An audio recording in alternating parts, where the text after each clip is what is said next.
my goodness. Okay, this kind of reminds me a little bit of the time I signed up for my first marathon by entering a lottery. I knew I would never win. This is really the same thing. I'm going to tell a story about something that happened to me in the mid-'80s. I'm going to throw it back to my childhood.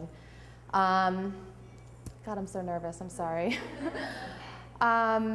So I just have to give a little backstory to say my father died in 1982 when I was about 10. And fast forward to 1985, my mother became sick with breast cancer. And I had two older brothers. It was me and my two older brothers, and she's a single mom.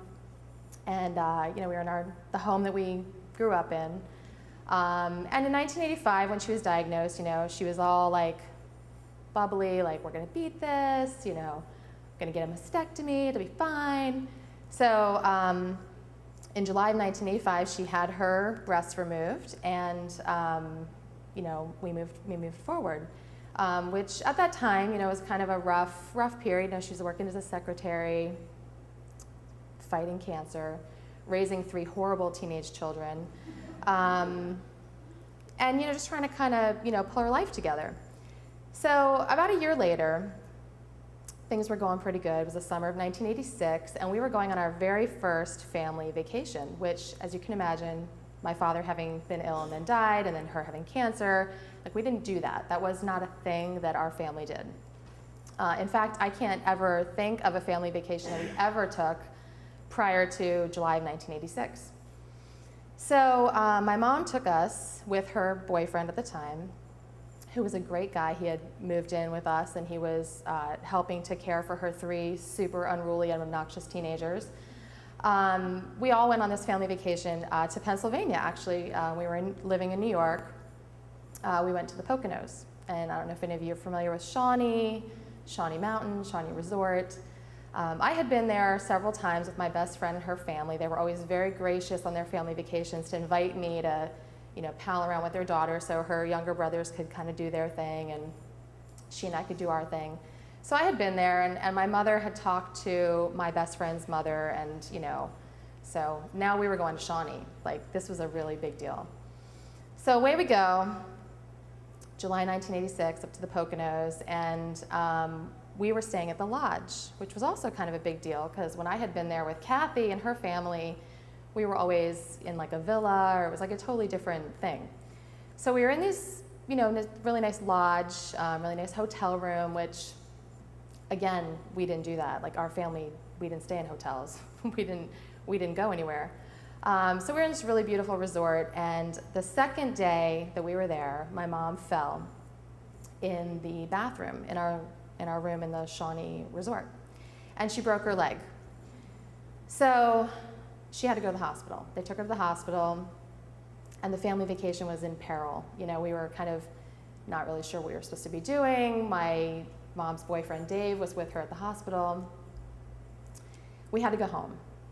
I remember hearing the grown-ups kind of whispering, that, I don't know, parenting advice is different. I'm the parent now of 4 children. I parent differently.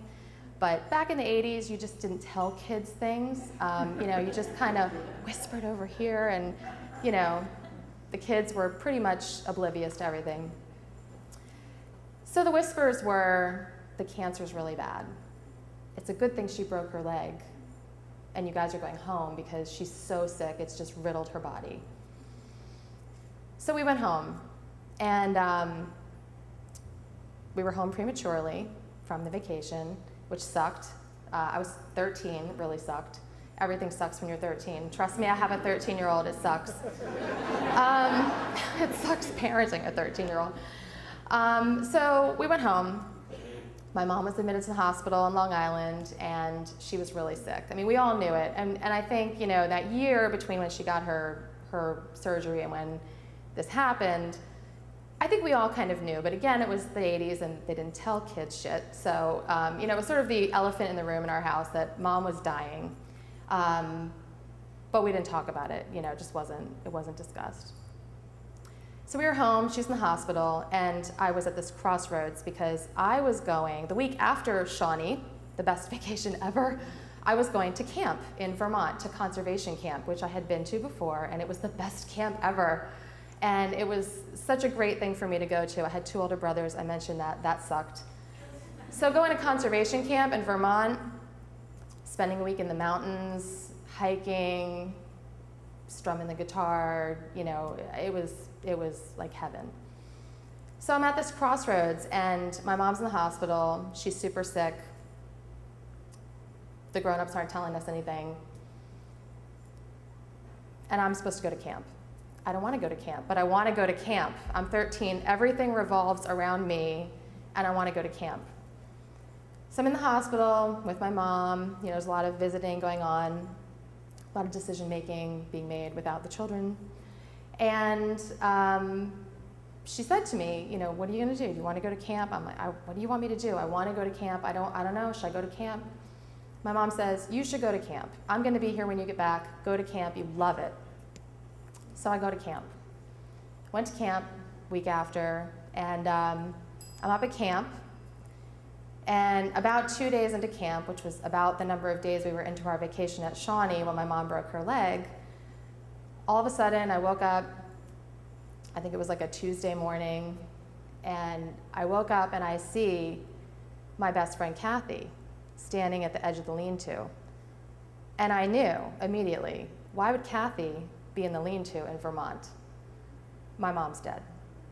My mom died. I knew it immediately. Sure enough, here come Kathy's 2 brothers, her mom and dad. They're there to pick me up. My mom had died. They threw me in their van. We drove home, you know, crack of dawn from Vermont on that day. And I came to my home, my childhood home, and you know, I'm trying not to get choked up. It sucked. It sucked for a lot of reasons, but it sucked because that parenting wisdom of the 80s, where we didn't, you know, include children and we didn't really tell them things, we just made decisions on their behalf, thinking we were doing the best for them. The decision that was made for me that day when I got home from Vermont, the day my mother died, was that I wasn't going to spend another night in my home. They packed up my stuff, and I went to Kathy's house. And I stayed there, and I ended up living with her family, graduating from high school, going to college, all of that. But I never spent another night in my childhood home. And so this is my unhomecoming story.